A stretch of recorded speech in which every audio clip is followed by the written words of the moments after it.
off-road hood strut kit, so you ain't got to hold it.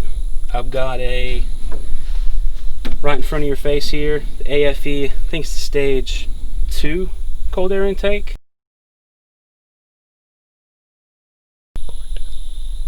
Alright, so for my exhaust, under the driver's seat on the 2 doors, like right about the driver's seat, I don't know where it is on the 4 door, could be a little bit farther back, is this resonator. It's not very big, but I took that out. I put a Magnum 4-inch resonator in there, and on the back here where this comes out, I have a 2.5-inch in, 2.5-inch out Flowmaster Flow Effects, and I'll crank that up for you now, and then you'll also probably hear that AFE intake up in the front.